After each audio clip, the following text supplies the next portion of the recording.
Craig Ludwig, longtime NHL defenseman, joins us, two-time Stanley Cup champion. And great to have you. Thank you very much for being a part of the show, Craig.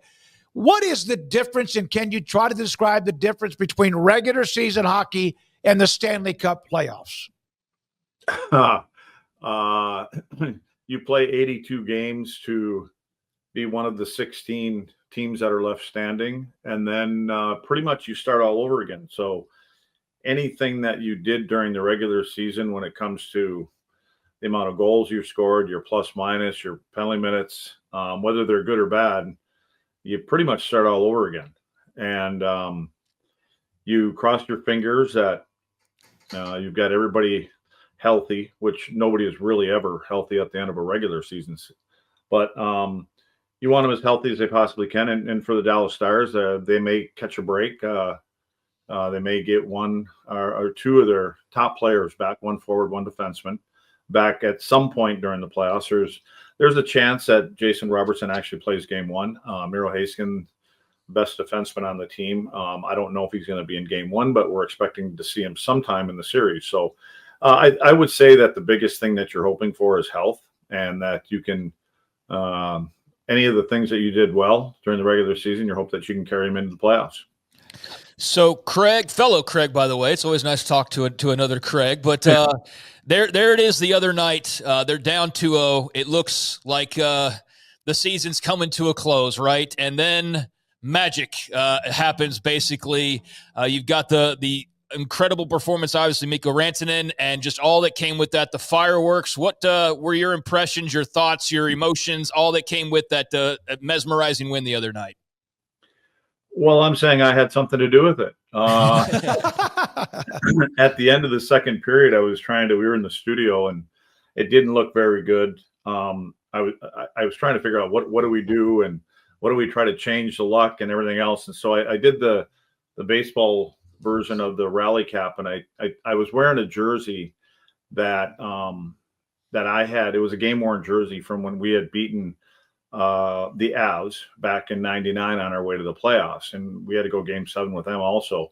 So bottom line is I took the jersey off, I turned it inside out, and I put it on backwards. So I did everything I possibly could. And we had to do a little video of it. And so all of a sudden, apparently I ran into somebody in the Walgreens store today that said they did the same thing. So, I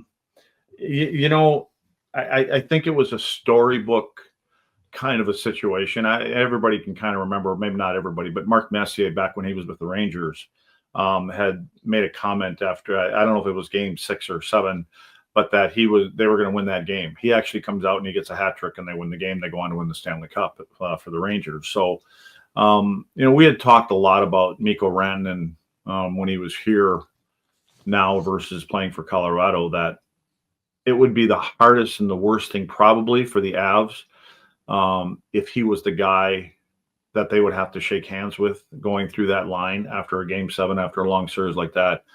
And it's exactly how to play out. It was like, and Rantanen been getting better and better as he came here to Dallas. He had a slow start, obviously, not playing with, players that you ever played with. You only play against them, getting to know them. I mean, there were some Finnish guys that he knew, but I think that he came together at the right moment. And when he took over in the second period and got the team back to a goal down, then he ended up tying the game on a crazy kind of goal. And then he ultimately got an empty netter. So there goes that handshake line and everything, and all the people there were a lot of people here that were kind of second guessing what Jim Nill did with that move. And we were all kind of like, just tap the brakes. He's a good player. He's a proven playoff player. Probably one of the top 3 to 5 players in history as far as playoff points per game in the playoffs. So he put the cape on and he came out. And so it was a storybook ending for that. Now they step in against a team in Winnipeg that top centerman out of the lineup with the concussions as of right now. Their top defenseman out with a possible shoulder injury right now.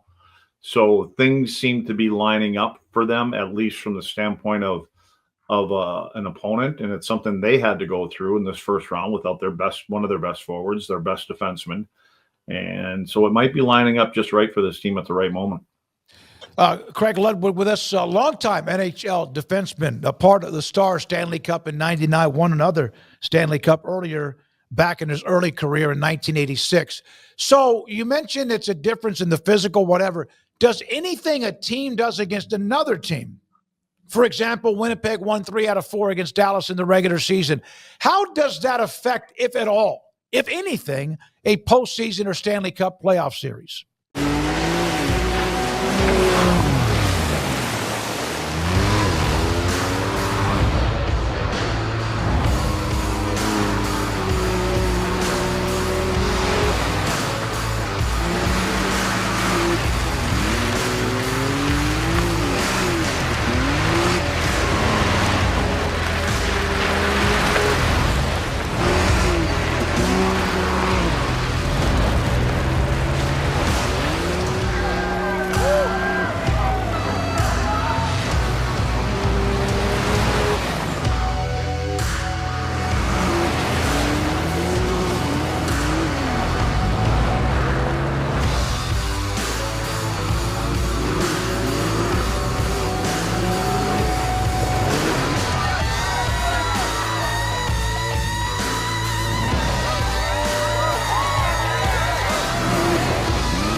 Well, I think for speaking for Dallas, that they had a hard time with Winnipeg this year. And, when you get to the playoffs, you drill down on games during the regular season. I mean, there's always scouting for all the teams that you're playing, but you're playing, when the seasons are compressed, they were with the Four Nations Cup and everything else that was going on this year when there's Olympics, it's hard to practice. And so you're trying to keep your players fresh and as healthy as you possibly can.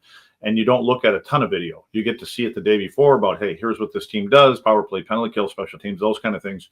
In the playoffs, you basically dissect everything. Now, what will happen with Dallas, that they've already done it. They've gone through everything that the games in the regular season where they gave them problems. And now what they'll do, and they'll have they've already have all that stuff on file. They know those things. They know that they were the best team in the league, when it comes to the regular season. But now it's a different drill down, and it's every player, the tendencies, the characteristics, what they do in every certain setup they have on the power play, how they kill penalties, what they do through the neutral zone. And what Winnipeg did this year as a whole, as a team, when they have everybody healthy, they defend really well. And they had world-class goaltender. Now, he really hasn't had the kind of success that he and the team would like over the last 4 or 5 years when it comes to playoffs. And I think that especially this year, Connor Hellebuyck did not look like he did in the regular season. There were holes in him. It took St. Louis 7 games to get close to knocking him out. 2 minutes to go in the game, and he's sitting on the bench. They're down by a couple goals. They find a way to win that hockey game. So I think for him, his mindset right now is probably, I owe my teammates. And they bailed me out of what would have been a disastrous situation, because they're picked to go to the finals. So I think that we're probably there's a good chance we're gonna see the real Connor Hellebuyck, who gave up only 2 goals a game throughout the course of the season, which is a kind of a crazy stat. He's going to win a Vezina Trophy. Obviously, his name is going to be in the hat for the Hart Trophy.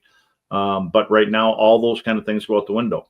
And again, it's a different lineup that they have now compared to what they played in the regular season.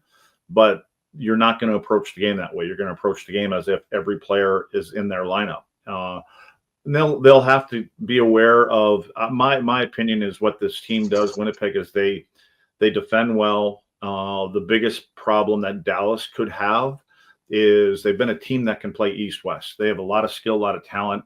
They come across the offensive blue line. They can make the extra pass, and they can score goals. They've tried to eliminate a little bit of that, I think, in Colorado.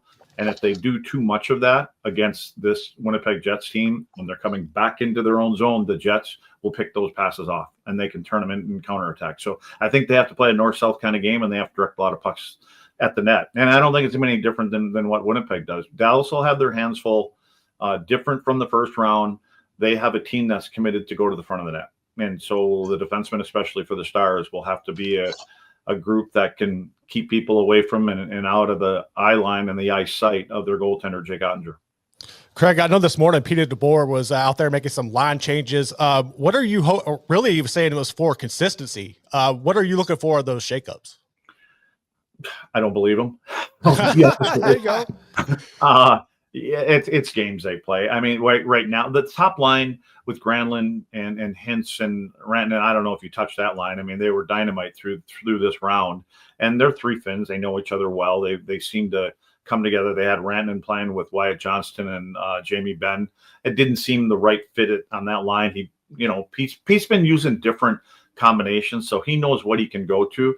The other change they have right now is if Jason Robertson does come back and play in game one tomorrow night, they've got him on a line with Jamie Benn, Wyatt Johnston, and he's playing the right wing, which he's never played the right wing. So, and if you're coming off of an injury, he's not I mean, again, he's a goal scorer. I mean, it's great to get a 40 goal scorer back for sure. Is he going to be the same Jason Robertson? No, it's going to take him some time to get into the playoff role, and he's just coming back from a knee injury. So, but he's never played the right wing. So, and he's not the strongest of guys when it comes to getting pucks out of the zone when he's on his left wing, his natural side. So I really don't see him playing a lot on the right side. And, we see those things happen.